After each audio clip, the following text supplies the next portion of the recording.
Hi, my name is Mark Kamara. So I would say being an artist helps me almost challenge everything every teacher has ever said to me, good, bad, possibly ugly, and challenge my mind, body, and soul and spirit. Because I wouldn't say I'm religious, but I'm on a spiritual journey. And it was a test for me to understand as a gay person, as an artist, as someone who has mixed heritage, but also my own person because I've chosen not to be a parent. I have mentored. But you see, I've chosen to be true to my inner spirit, my inner child, because I have to allow myself to grieve for my childhood, the childhood I never had that I should have had, which was taken away from me, and I want compensation for that, £20,000. But the school was never allowed to know that because it's all secret, it's all hush hush. And I had to process beyond coming out of social services a decade ago and totally kind of moving on from that. It's been a process, step by step process, and also getting away from medication and living a life that is worth it post COVID as well. I've gone through all those journeys, and I'll never be the same again. My life, my body, who I am. But I don't want pity or sympathy. I make sure that I go to places that helps me mind, body, spirit, soul wise. I've always made sure that I've written things at the right time so people have a good narrative. At least I've put it out there and I go to work on my mind, body, spirit. So I have to do that. Because I've still got family. I've still got people that know me. But right now, at this moment in time, it's about the right people I choose to know me. There's the people in public who make all accusations, but I can't live on that. I have to be true to myself, true to my honesty, my values, and go with it. I can't go with ideals or alien ideals that no longer serve me.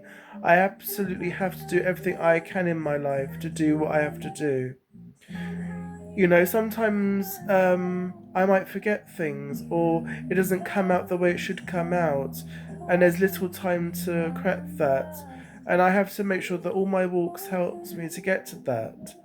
I've come to a stage in life that I'm not looking for being overly perfect or perfectionist or anything, but use the energy for creation because that's the best way I can release it all out of me.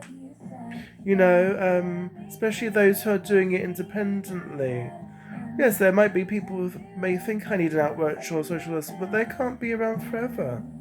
And sometimes they don't always serve me, and they haven't always served me. And I don't want to be in an argument forever in my life. I want to live as best a life as possible before I leave this world. So it's about contexts.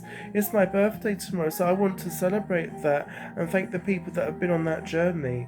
And I'm very grateful to everyone that's been in my life. I'm very grateful for everyone that's been alive, good, bad, or ugly, because that has taught me life lessons that I need to learn about being independent in myself as much as possible, but not letting people shut me down, shut me up, just like they did as a child. Because I'm not anymore. I'm an artist. It's a different thing. It's my childhood fighting for its voice, and me as an artist carrying it out with conviction as a writer, as an artist, who's someone who actually remembers.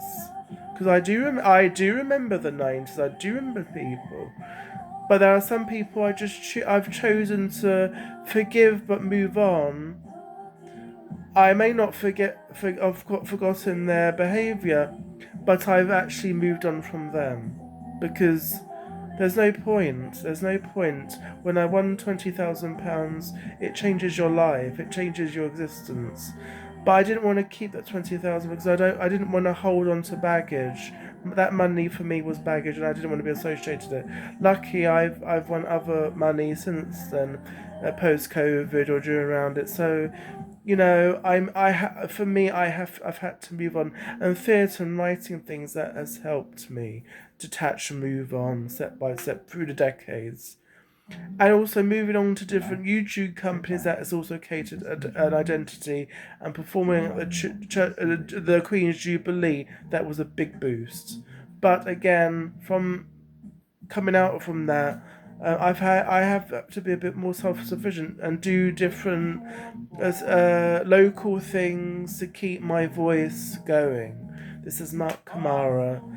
Um, this is kind of the big thing I've done today because, as an LGBT person, it's quite a big deal. But I think we have to have these conversations because I have to be true to my identity and go forward. From this moment on, I will never be the same again. I'll learn from this and move forward to different conversations. So thank you very much.